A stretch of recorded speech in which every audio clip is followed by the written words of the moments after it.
Buenas tardes nuevamente a todos, nos complace estar con ustedes. Nosotros somos Daniela, Regel y Willy Camacho y estamos aquí para, partiendo de los libros, poder hablar de la vida, que en verdad es lo que nos interesa. ¿Y qué tal, Willy? ¿Cómo estás? Todo bien, todo bien, muchas gracias, Dani. Sí. Y saludos igual a toda la gente que nos está viendo allá en sus casitas. Un domingo más de Ya que estamos. Así es. Entonces vamos a tratar de dar continuidad a las charlas que hemos venido teniendo en torno a la literatura, pero como digo, lo que nos interesa es hablar de la vida, es partir de los libros para hablar de cosas que nos interesan a todos, por las que pasamos todos, nos interesan leer a todos, conocer a todos. Y en ese sentido, el tema que hoy vamos a tratar acerca justamente de la escritura es si el escritor nace o se hace. Imagino que tú crees que nace y que tú has nacido y eres un privilegiado. Yo creo que la gente nace con cierto talento o predisposición a algo, pero que tiene que hacerse, sí o sí, o sea, en el camino tiene que formarse. Ajá. No creo que haya esto del talento puro, o sea, el que nace ya escribiendo. O sea, de entrada tendrá que aprender a escribir, para empezar, claro. Un requisito formal. Distinto, por ahí, al que nace con talento para el fútbol, que le pasan una pelota y anotas que domina. En cambio, a un chico pasarle una punta bola, ¿qué va a hacer? Escribo bien, no pasa eso. Claro, por lo menos la técnica la tiene que aprender. ¿Tú conoces a alguien sobre el que hayas podido ver un talento como natural? Además de haber ido al colegio y haber leído algunas cosas, puedas decir, pucha, escribe bien, y de la nada, digamos. No de la nada, porque de hecho, partamos de algo. Se dice, y creo que sí, que un buen escritor es un buen lector. Entonces, de hecho, tiene que haber empezado a leer desde muy chico. Y ya notas eso, que un niño que lee mucho es muy probable que pueda ser un buen escritor. Pero va a ser muy difícil que alguien que no ha leído nada pueda escribir, porque no tiene idea de qué va a escribir si nunca ha leído. Claro, y en ese sentido, obviamente, tener buenos mentores, tener buenos libros, tener padres, tener hermanos mayores que estén leyendo, va a despertar por lo menos cierta curiosidad. ¿Qué es lo que me pasaba a mí, no? Yo veía a mi mamá leer y metida en sus libros, no sé ni qué leía, por ahí leía Corín Tellado, o sea, no digo que hubiese leído gran literatura, y yo decía, ¿por qué está leyendo y no me da bola? Entonces yo sentía que había algo demasiado interesante en sus libros, a lo cual yo quería acceder, obviamente. Pero pasa que nosotros sabemos que, por ejemplo, un músico se hace, igual puede tener un gran oído, a eso le llamaríamos talento, puede repetir una melodía si tú se la cantas, la puede repetir bien, pero creo que es más evidente cómo va construyendo la técnica, ¿no? Desde el momento que un profesor le dice, tienes que poner así tus deditos, tienes que agarrar así tu arquito y repites 20 veces hasta que funcione. ¿Cuáles serían los ejercicios de escritura? ¿Cuántas veces tiene que escribir? No sé, mi mamá me mima para que le salga. Claro, para empezar, ¿no? Y ahí también tendremos que discutir si eso ya es ser escritor. Porque tú te has debido enfrentar a estudiantes, a mí me ha pasado igual en el trabajo, en la editorial, ¿no? Gente que dice, pues yo escribo, porque asocian escritura, bueno, precisamente a eso. Yo, MA más MA es mamá, entonces ya sé escribir, soy escritor. Puedo publicar, claro. Claro, y no pasa así. Y mucha gente que ha escrito algún poema de amor en la adolescencia, porque ¿quién no lo ha hecho? Dice, pero tengo una colección de poemas de mi adolescencia que quisiera publicar. Y te los mandan, claro, como así, es decir, te los dejan ver, te los muestran como tienes el honor, ¿no? Sí. Y luego tú no sabes qué decir, qué crítica positiva dar a eso, ¿no? Entonces, claro, no hay un ejercicio como tal, creo, al principio, pero sí me parece la condición importante es leer. Leer, sí. O sea, es un gran ejercicio, de hecho, porque claro, vas ejercitando maneras de narrar, porque ves cómo narran los otros. Exacto, o sea, leer con conciencia, ¿no? Ya sí, no leyendo solamente lo interesante del cuento que se está contando, sino cómo logra que yo me emocione ese efecto. Pero creo que es un poco difícil que alguien haga eso en soledad, ¿no? Porque ¿quién te enseña a leer técnicas, a leer estilos? Necesitas una guía. Claro. Obviamente, en algún punto un taller va a servir. Ahora hay maestrías, diplomados en escritura creativa, cosa que no había pues hace años. Sí, hay como un boom, ¿no? No creo que Borges, por ejemplo, haya ido a una maestría de escritura creativa. Y es más, eso nos han dicho a todos, ¿no? Que estos grandes escritores no han pasado por la universidad para formarse como escritores. Por ahí tenían otra carrera, pero no pasaron por literatura. y son los maestros de la García Oye, Márquez, Vargas Llosa. ¿Verdad? Pero García Márquez era periodista, Borges tenía otra profesión. No, creo que no. No, no pasó por la universidad, digamos que no tenía un título Pero académico. era un erudito. Claro, Se no, las sabía indiscutible, todas. pero no tenía un cartoncito que... Creo que no, Claro. que no. Claro, y de hecho el periodismo ha estado súper emparentado, ¿no?, con la literatura. O sea, si quieres ser escritor, por lo menos ser periodista. Pero ahí está, ahí hay un detalle. Se ha creado esa aura, digamos, ¿no? De que los escritores se van haciendo en la vida, leyendo nada más. Y claro, muchos autores deben creer eso y dicen, no, ¿para qué vamos a estudiar? O sea, Claro. no se necesita ninguna formación o ningún estudio formal para lograr escribir bien. Además, me he formado en la escuela de la vida. Yo Claro. tengo hartísimo que contar por todo lo que me ha pasado. Claro, y entonces no se puede pensar que detrás de cada Borges debe haber 1.000.000 de aspirantes, ¿no? O sea, Borges es uno. Claro, Entonces no puedes creer tú, ciudadano de a pie, que vos vas a ser el próximo Borges. claro. Entonces, por lo menos formate, esforzás algo, lee. Borges leía, era un animal, Sí, se y recitaba, releía, no claro, solamente y en leía. idiomas originales, o sea, no. Claro, claro. Pero bueno, tal vez tenemos que pensar eso, ¿no? En la capacidad de la relectura, ¿no? No decir, ya listo, hasta que River Claro y Diego Matos, el siguiente. Y ya he leído 500 libros, ¿no? En realidad, ¿qué has hecho? El Osvaldo Calatayud, por ejemplo, tiene una postura muy interesante, ¿no? Premio Nacional de Novela 2015, literato, arquitecto y algo más, diseñador gráfico, creo, tiene 3 profesiones. Anarquista, o sea, digo esto porque es un tipo para la convención raro, o sea, fuera de la caja. Ajá. Él no se mete nada del sistema, es totalmente anarquista. Y él dice, yo soy un buen lector, pero no he leído mucho. No necesito leer mucho, yo necesito ejercitar el músculo de la escritura. Para mí la creatividad es lo importante. Y él plantea eso, la escritura es un músculo y hay que ejercitarlo. Yo lo estoy ejercitando todo el tiempo, entonces no tengo tiempo para leer. Lo que he leído ya me basta y lo releo, digamos. En realidad yo creo que además él se relee, porque en tu ejercicio muscular te tienes que releer muchas veces para ir depurando, Claro. cambiando. O sea que es un gran relector de sí mismo. Puede ser, pero ahí está, mira, hay varias cosas ahí, o sea, no es necesario leer mucho tal vez, sino leer bien unas cuantas cosas. ¿Qué es la postura de Borges finalmente? Ajá. Por eso decía que es un gran relector, porque él hablaba de haber leído, qué sé yo, la Divina Comedia, ¿qué te digo? 5 veces, no sé, ¿no? Pero cada relectura le revelaba nuevas técnicas, nuevos personajes, nuevos mundos. Por eso te digo que también hemos entrado en una especie de boom de cuántos libros tienes y cuántos has leído, pero ¿cómo has leído? Se ha llegado a la última página y el siguiente, y el siguiente, y el siguiente. Claro. Yo digo hasta con cierta... no sé, no, tampoco diría que orgullo, ¿no? Que tengo muchos libros que están decorando en mi casa que todavía no los he leído y no me avergüenza.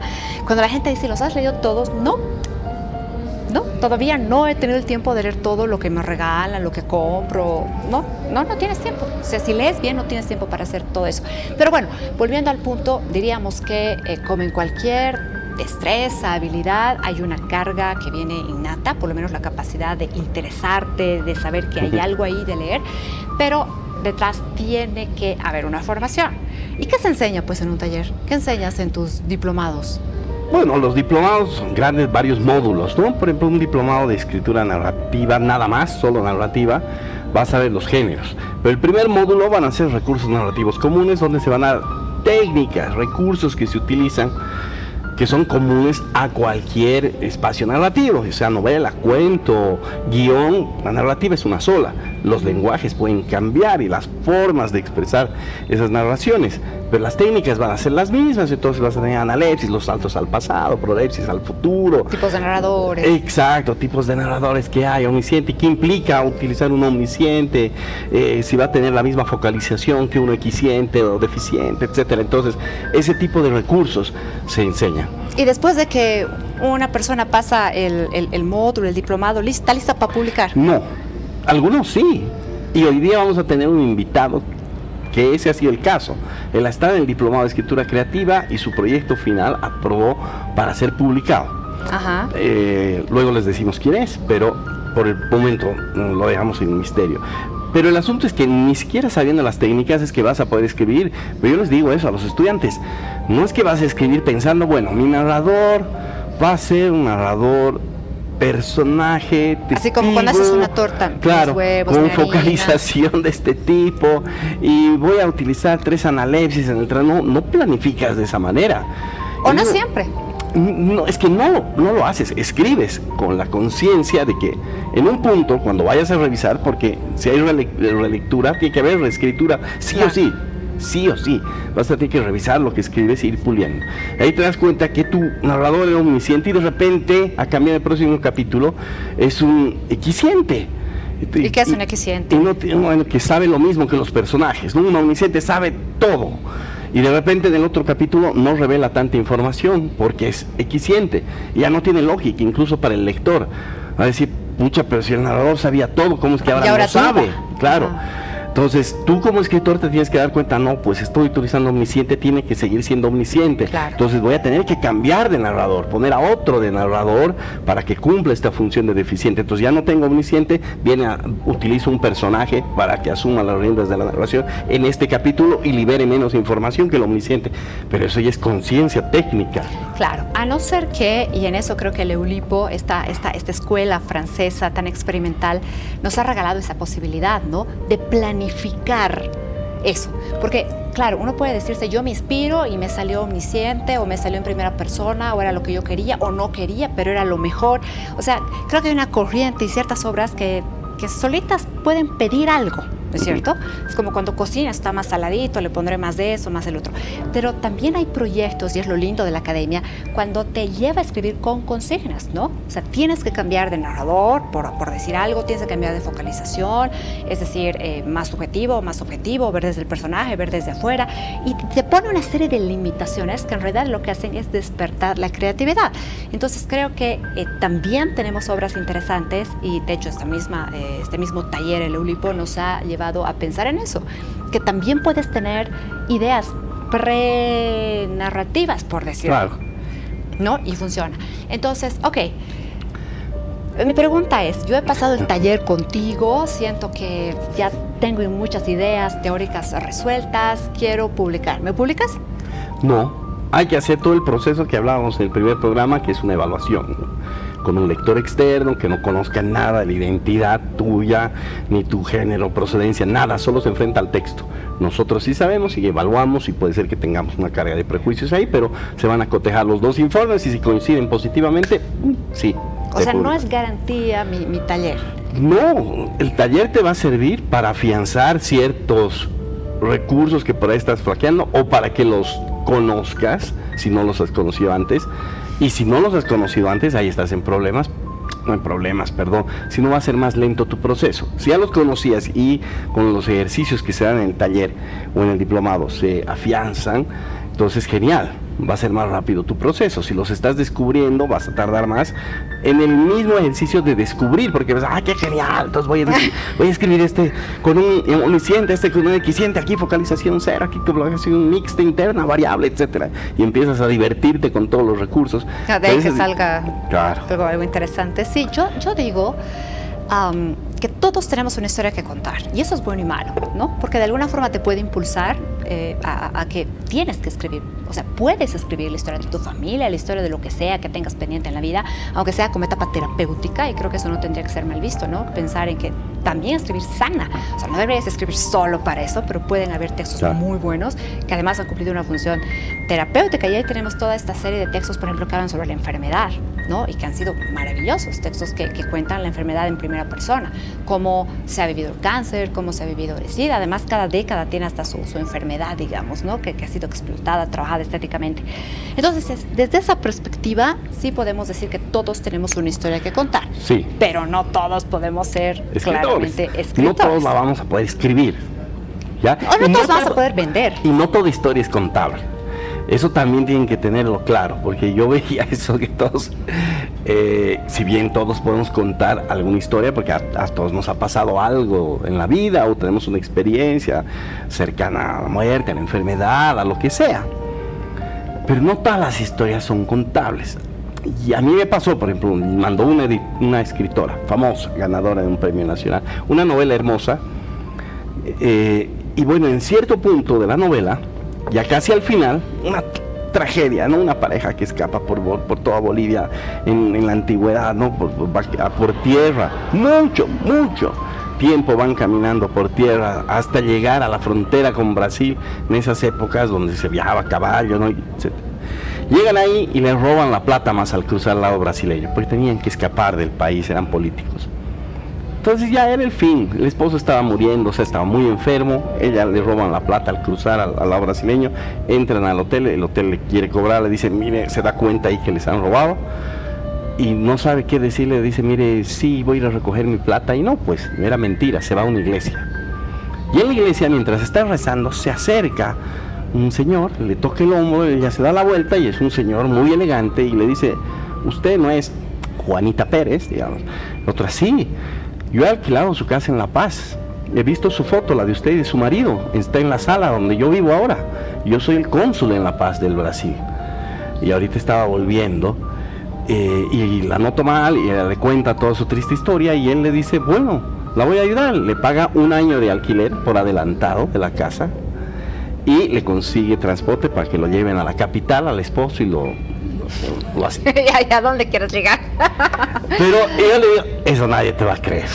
Eso no funciona, es un Deus ex machina. ¿Eso te refieres con que no es contable? Y ella me dice, pero ha pasado, te juro por Dios, desde la vida real, así les ha pasado. Puede ser, pero así mismo nadie se ha animado a escribir que un tipo secuestra un avión, lo estrella contra un edificio, otro tipo, amigo de él casualmente, secuestra otro avión y le estrella contra el edificio de lado, otro tercer amigo secuestra otro avión y lo va a estrellar contra el Pentágono que está más allá, y eso ha pasado en la vida real, pero nadie lo escribiría, ni nadie haría una película con eso porque no es creíble.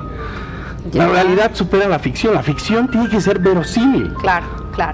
Sea real verdaderamente o sea inventada. Tengo que creer en esta posibilidad. Sí, igualmente supera la ficción.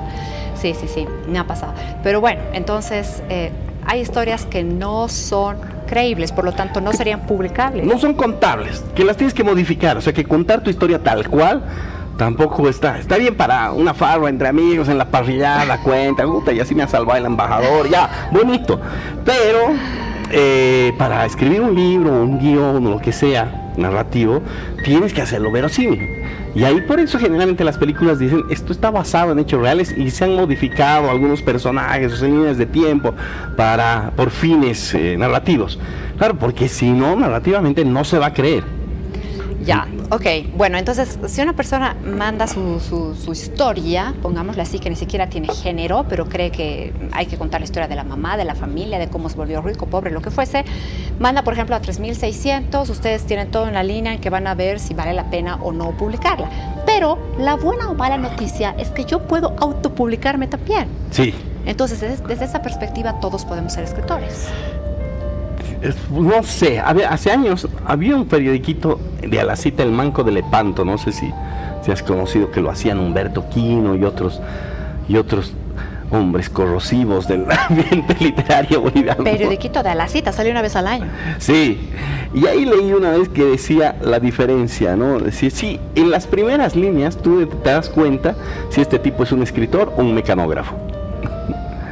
Entonces sí, hay una diferencia entre ser escritor y ser mecanógrafo, o sea, ser alguien que puede articular palabra tras palabra, o sea, conoce la técnica de la escritura, de cómo grabar tinta en papel.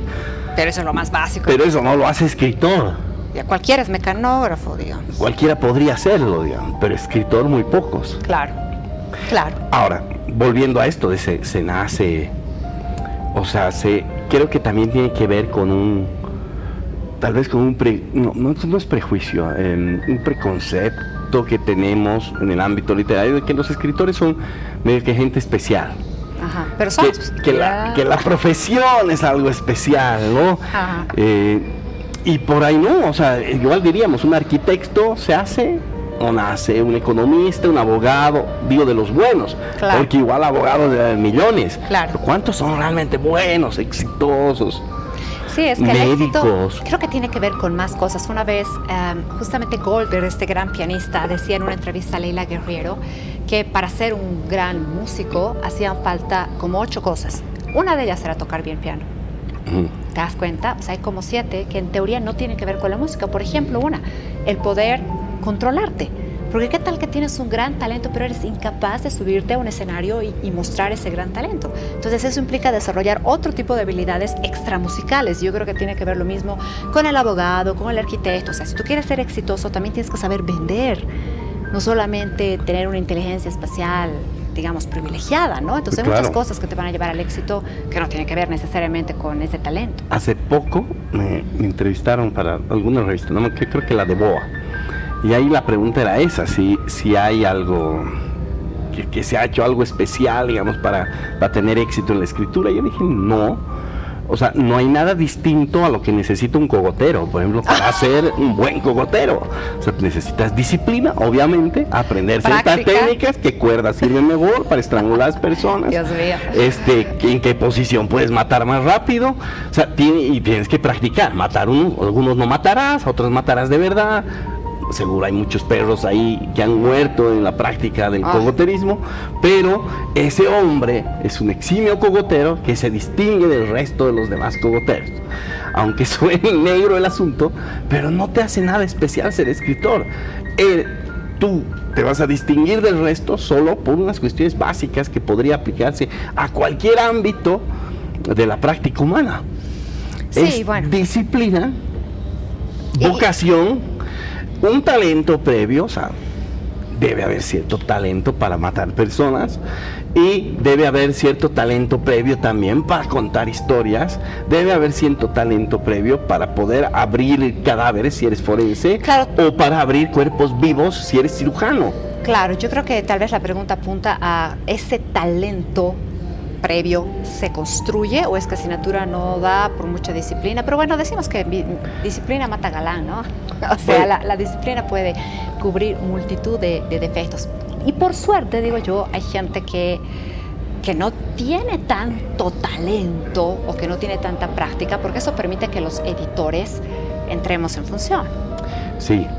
¿No? O sea, los editores, porque eso es algo que creo que hay que aclarar también. Una cosa es que a ti te pasa en el texto de alguien para que corrijas la ortografía, la sintaxis, separes párrafos, no sé, hagas algo para que ese texto esté más legible, pero la función de un editor es potenciar ese texto, ¿no? Sugerir cambios, no es por si acaso.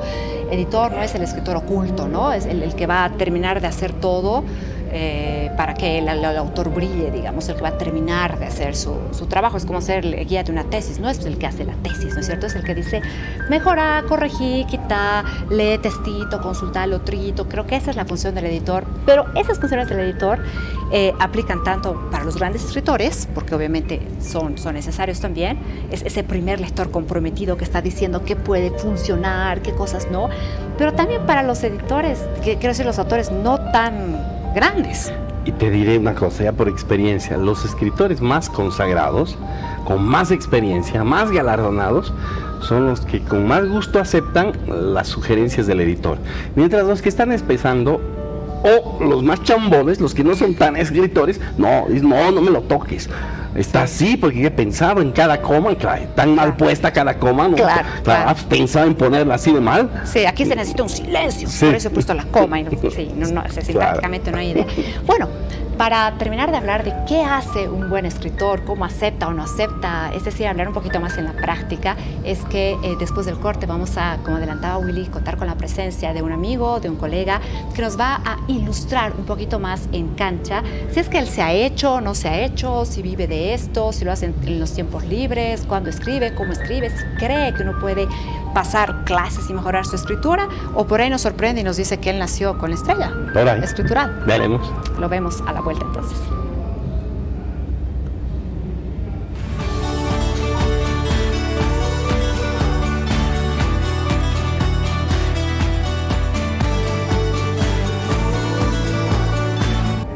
Buenas tardes, entonces volvemos allá que estamos, y justamente estamos con Carlos Eduardo Delgado, el amigo que les habíamos prometido, escritor. Aquí tenemos dos de sus libros, Germinales y Días Bien Graves, y vamos a hablar con él sobre esto, si el escritor nace, se hace, si él ha nacido, si lo han hecho, por ahí es poeta.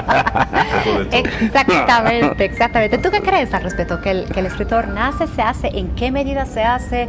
70-30, no sé, se puede pensar que alguien con talento de 10% puede lograr el 90% con esfuerzo. Bueno, primero, gracias por tenerme aquí. Es un gusto estar con ustedes. Esa es la gran duda, ¿no? ¿Se nace o se hace? Pero yo creo que es un poco en la porción en la que decías, Dani. Hay alguna parte del escritor que efectivamente en cada persona está la idea de querer narrar, de querer contar una historia.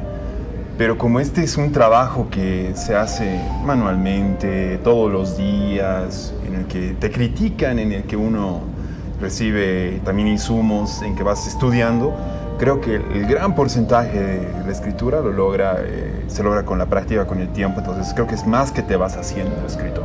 Oye, ¿tú escribes todos los días? Lo intento, aunque sea a mano, pero lo intento, porque soy muy de la facilidad de tener un cuadernito, de llevarlo y tomar notas. Y de disciplina, por lo visto, pues escribes todos los días. También, pero también soy muy indisciplinado para escribir, entonces no me da para hacerlo como quisiera. ¿Y tienes horas? Así yo escribo de 8 a 9 antes de ir a trabajar, no sé, algo así. En un principio sí tenía horas. Es justo ese horario en la mañana antes de que la ciudad arranque, es el mejor porque nadie te molesta, pero luego me di cuenta de que las ideas se me iban pues cuando las dejaba en la noche lo voy a escribir. No, se pierde idea perdida, así que ahora me pilla alguna inquietud, alguna cosa y saco la libretita, guardado, y ya después podemos trabajar. Me voy a volver a acordar. Sí. Pero esa es disciplina, levantarse temprano para escribir, yo no puedo hacer eso. Si tengo sueño, no puedo hacer nada más. Es que me imagino que Carla no es solo escritor. Digo que no tiene pinta del típico escritor. Uno tiene la idea de un hombre bohemio, así como tú, con aguayitos, sus chuspitas, su bollo de coca, escribiendo, recibiendo las indicaciones de las musas, la inspiración, ahí a la luz de la luna. Como gato. En el montículo con su libretita, pero no, un joven bien vestido, se nota bien alimentado. Sí, con el pelo recortado, ¿no? Que así por ahí no tiene ningún vicio y eso le quita también méritos como escritor. Sanos. No sé qué decirte, bueno, esto ya es el paso de los años nomás, que ya dejó su huella y sí, pero también es pura vanidad esto de acá. La idea de escribir está aquí adentro y de alguna manera me tengo que dar modos para Pero hacerlo. Carla, tú no eres, o sea, eres abogado. Soy abogado. ¿Ejerces desde hace cuánto tiempo? 15 años. ¿Y hace 15 años escribías ya? No, mucho antes, desde el colegio. Ah, Sí, o sea, esta es mi profesión, es mi actividad principal. Pero lo de la escritura no lo veo como una profesión, no lo veo como una actividad profesional, lo veo como algo que tengo que hacerlo, que tengo que contar una historia. Como una necesidad. Sí, y es parte del diario vivir, no es algo que ejercites. y hay una cuestión así, no sé, un deseo íntimo, secreto, de algún día vivir de la escritura, No. dedicarte 100% ¿No? a la escritura. No. O sea, uno quiere dedicarse 100% a la escritura y lo intento en la medida en que puedo. Pero vivir creo que no, porque lo equipararía a mi profesión. Y a mi profesión ya le he tenido que dar otro tipo de atención, como estudiarla, ejercerla. Hay que trabajar, hay que vender un producto, tienes que cobrar por ese producto. Es algo que no asocio a la escritura. O sea, ¿no quieres que la escritura llegue a hacerse algo que significa una presión en tu vida? Hay que Sí. horas, hay que... hay que. Es más bien un momento de más bien relajación, digamos, algo más asociado al placer. Y el placer no tiene tiempo, no tiene hora, no tiene deber. Claro, es la idea que sea algo con mucho gusto, pero a la larga inevitablemente se vuelve una presión querer escribir más, tener que pillar tiempo, sacarle, así que es un balance un poco extraño, pero no me imaginaría darle el trato que le doy a mi profesión, dárselo a la labor de escribir. ¿Y a todo eso te gusta ser abogado? Sí, claro que sí. Bueno, es interesante. Pero vuelvo al punto, si es que estás hablando de profesión, quiere decir que tú no vas a ser escritor profesional. No lo sé, creo que no. Creo que más voy a dedicarme a escribir, a la necesidad de escribir y dejar que esa labor se forme sola. Pero en ese caso profesional, ¿qué sería? O sea, tú estás pensando profesional, vivir de los libros. Si no vives de los libros, ¿no eres profesional? Porque desde esa perspectiva sí, no podría tenemos ser, escritores ¿no? profesionales Sí. en Bolivia. Hay algunos, ya hemos charlado en el anterior capítulo, sí hay algunos que tratan, pero por ahí no vives de la escritura como tal, pero vives de todo lo relacionado con la escritura. Das talleres, escribes para la prensa, editas, o sea... Enseñas, claro. Claro. Sí, pero también hay otras cosas como que no estaban previstas en tu mapa de ser escritor, como esta entrevista. Que por muy grata que sea, la disfruto mucho y se los agradezco, pero nada te prepara para esto. No lo tienes mapeado cuando estás escribiendo tu cuento, tu novela, cuando se publica, cuando te leen. Esto no está en el mapa, entonces esto también es parte de ser escritor profesional. No lo sé. Carla, ¿este ha sido tu primer libro, Germinales? Oh, el lindo Germinales, con el que germinó Esto todo. salió del taller, ¿verdad? Del diplomado. Ah, sí. Justo de eso hablábamos, Dani, ¿te acuerdas? Decíamos nosotros, se forma gente en el taller y dices, pucha, salí del taller, ya soy escritor, ya puedo publicar. ¿Cómo ha sido tu caso? Contá tu experiencia. Sí, ¿para qué has entrado al taller si tú ya escribías desde el colegio? He entrado porque sí había la inquietud de afinar más las herramientas de la escritura y eso es algo que sí se logra. Sobre todo con los docentes que habían y la práctica que hubo, me di cuenta de que sí había mucha parte técnica que lo descuidaba, porque quieras o no, uno empírico en su casa se va por un lado, pero evidentemente para llegar a una publicación hay que ir por otro. Entonces eso es lo que me llevó a tomar el diplomado y ahí salió el cuento, el libro con los cuentos, que sin darme cuenta un día me preguntaste, pues, ¿tienes material para armar un libro? Y yo viendo lo que había hecho, las tareas que había hecho, los cuentos viejos a los que les di una repasada, me di cuenta de que sí, oye Willy, sí tengo nomás una consistencia aquí para armarla como libro. Y ahí empezó lo que les decía hace un ratito, es ya la otra parte de ser escritor para que nadie te la cuenta. Y me dijiste ya, armalo, volvelo libro, editalo y lo vamos a revisar para ver si logra llegar a la imprenta. Y ahí llegó.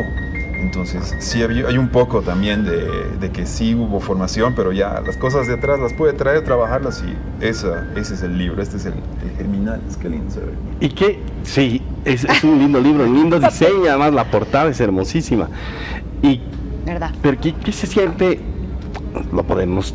muy poca gente por ahí puede preciarse de esto, porque dicen, no, en la vida tú tienes que publicar un libro o escribir, ni siquiera publicar, ¿no? Escribir un libro, plantar un árbol, tener un hijo. Ni siquiera publicar. Claro, y pucha, lo más difícil creo que es escribir un libro. Claro. Todo lo demás es fácil de hacer.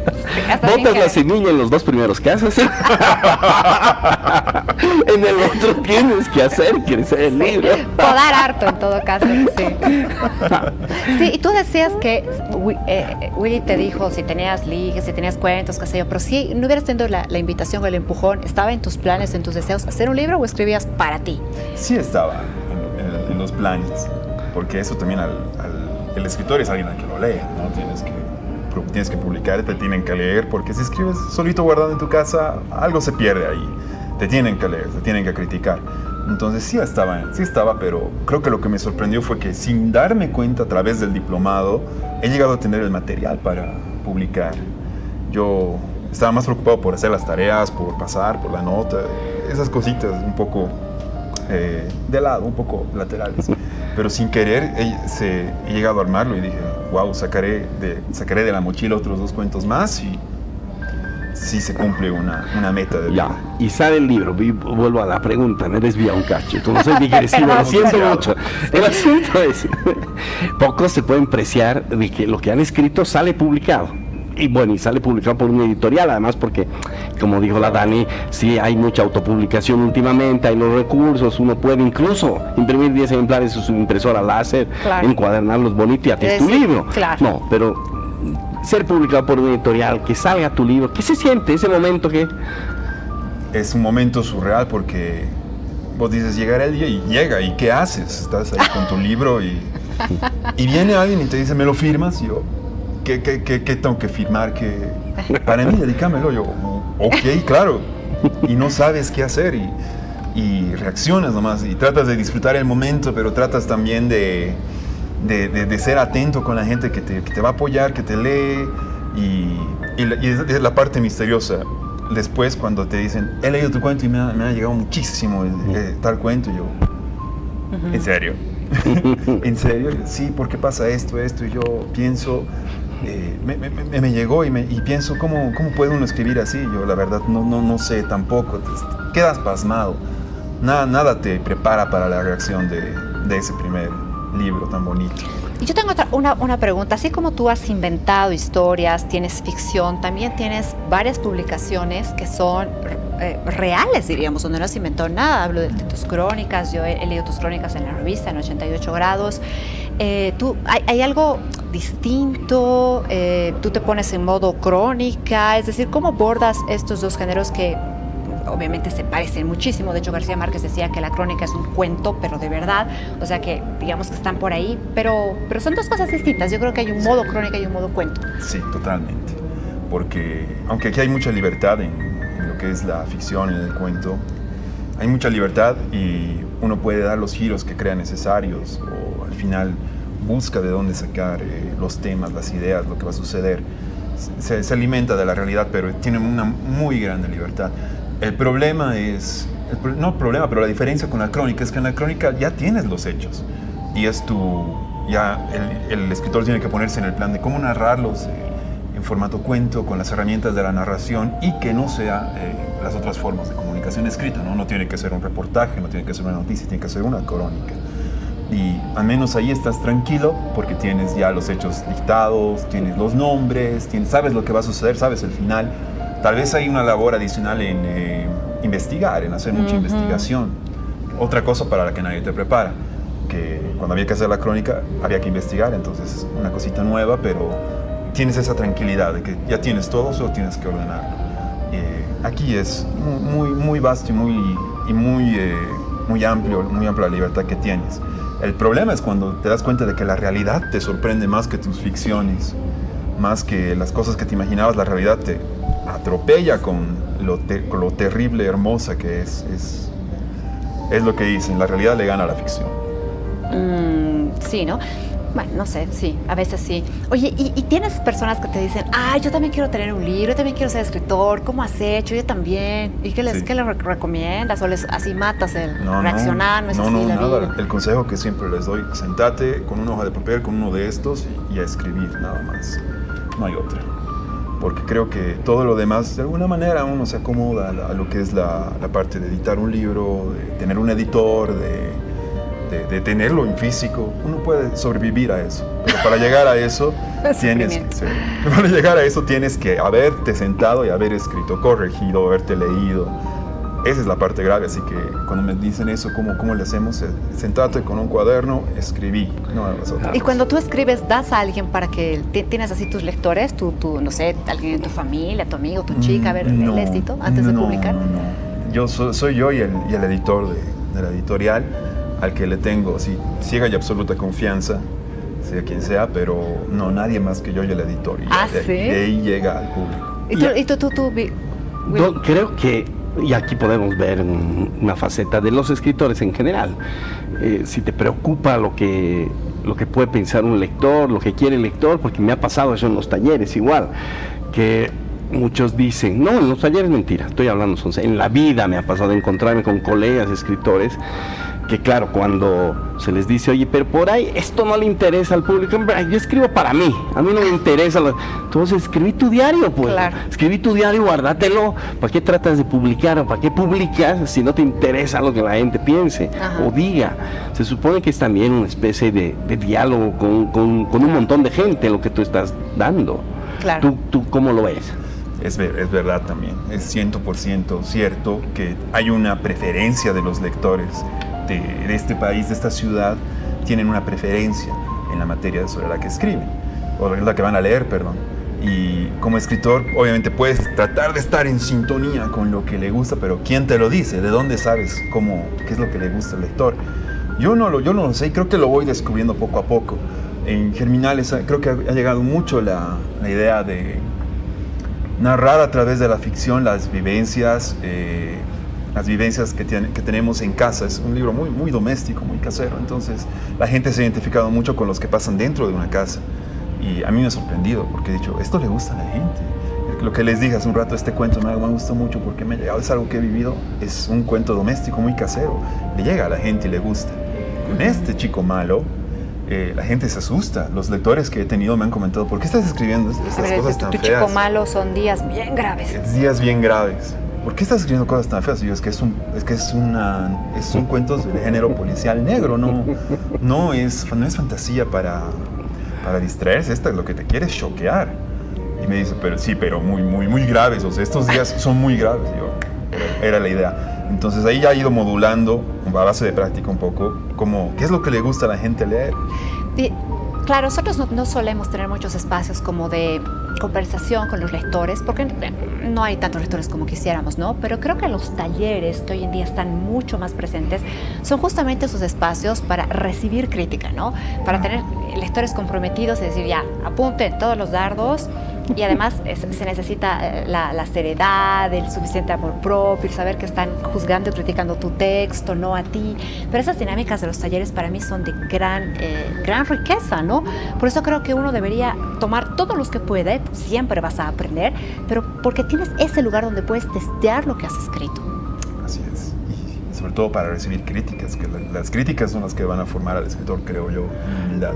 Yo soy de una generación al medio, no soy de la generación del Adolfo Cárdenas, pero tampoco soy de la generación del Rodrigo Urquiola, del Carla, o sea, que ya, creo que las generaciones nuevas se forman bastante, o sea, optan, ¿no?, por estudiar, sí, y antes no se formaban en literatura como tal. Leí hace algunos años un ensayo de Oscar García, que titula todavía, obviamente,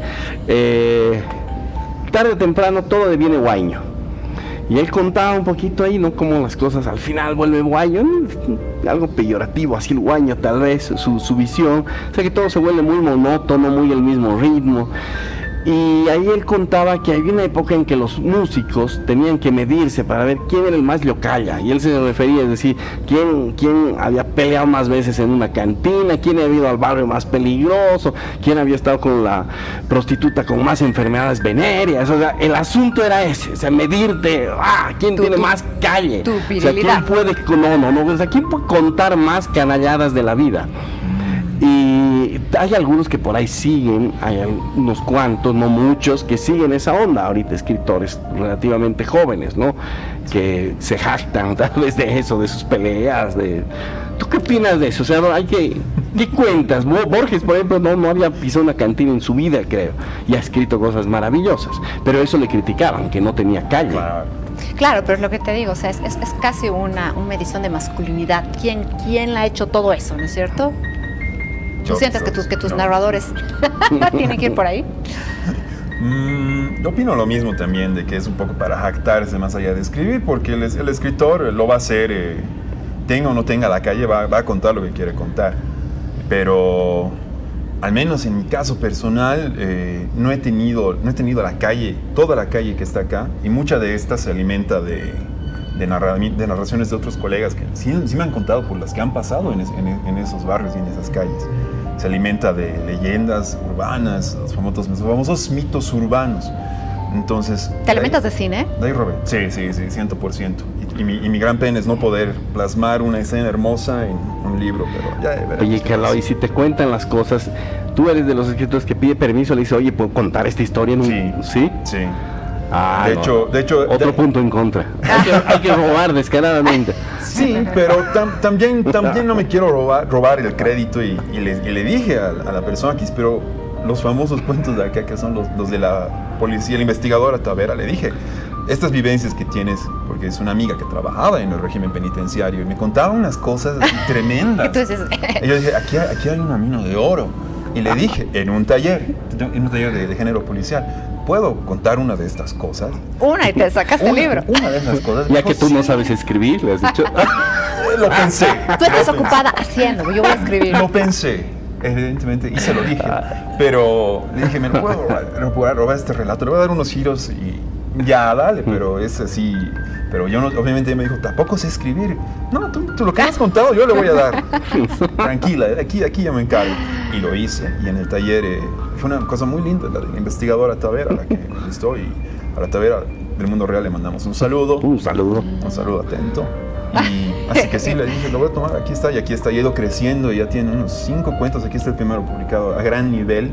Así que sí, le robé las historias, pero no al menos se lo dije. Amigos, amigas que te dicen, oye, escribí sobre mí. También. también, y obviamente les escucho, y de ahí han salido más crónicas. Porque evidentemente eso es lo que te cuentan, no es esta mañana mi gato, no, te cuentan cuando han pasado una enfermedad, cuando han querido hacer un trámite en Bolivia, qué aventura que es, cuando han querido, cuando han tenido que hacer un viaje a un lugar que no conocían, y se vuelve crónica porque es la realidad aplastante. No les voy a decir, ya me voy a robar y lo voy a volver así, una cosa medio ficticia, no, tiene que ser una crónica que narre la realidad de esos hechos con las herramientas de la literatura. Eso pasa usualmente en esos casos. Y qué interesante, ¿no? Que te des cuenta que la gente que tiene una demanda, no busca a la policía, sino busca al escritor, ¿no? Y le diga, quiero que la gente sepa, quiero esta también. Denuncia, ¿no? ¿Que se acopió de ti? Es abogado también, por si acaso. Pero estás en otra área, ¿no es cierto? No en el área de este tipo de denuncias. Pero yo creo que te buscan para contarte como escritor, pensando que su denuncia, que su queja va a llegar más y va a trascender más como historia, ¿no? Que como verdaderamente denuncia, pues. Así es. De hecho, alguno de estos es así. De hecho, yo creo que en mucho sentido el cronista ha ocupado el lugar del detective, pues del policía, del policía clásico, ¿no? Sí, porque sabemos a dónde va tristemente ese camino de andar. Nadie te recomienda. ¿Te pasó una macana? Andar a la policía. Nadie te recomienda eso. Anda donde un escritor. Ajá. Por ejemplo, aquí hay una idea para un cuento que lo vamos a sacar en un libro futuro. Ir al escritor, ya no a la policía, pero la gente sí prefiere por desahogarse y porque sepan lo que le ha pasado. Tristemente, sí, para que nadie más le pase, sepan, me ha pasado esto. Hay que tener cuidado, pero con los escritores. Hace años un amigo tuvo el mal tino de pedirme que lo incluyera en un cuento. Escribí, ponme de personaje, pero es que ¿qué puedo escribir de ti? Tus intimidades no las voy a revelar. No, ponme de personaje en lo que sea, ya. Y lo puse, ¿no? O sea, su nombre, utilicé su nombre. Y años después, pero muchos años después, 10 años después, me vino a reclamar muy enojado. No, oye, puta, has escrito sobre mí y has puesto que yo estoy con una prostituta y que me mete el cuerno. Y yo, pero tú me has pedido, tú me has dicho. O sea, 10 años ha tardado en leer el cuento. Sí. Además. Pero yo le dije, ya escribí el libro, le conté. De él nada, hasta que un amigo le había dicho, oye, ¿has leído el cuento donde está? No, sí, pero me ha dicho, ¿pero has leído? No, te sugiero que leas. Y había ido ese momento a buscar el libro y se dio cuenta que había sido inmortalizado. Pero claro, es un personaje, eso también la gente tiene que entender. Cuando entra a la ficción, todos pasan a ser ficción. Claro, cuando estás en la crónica y tienes obviamente que tener mucho mayor respeto y apegarte a la realidad, en fin. Bueno, creo que ha sido una conversación linda. Hemos podido hablar con alguien que está en la cancha, pero en la cancha no solamente de la escritura, sino de la vida, ¿no?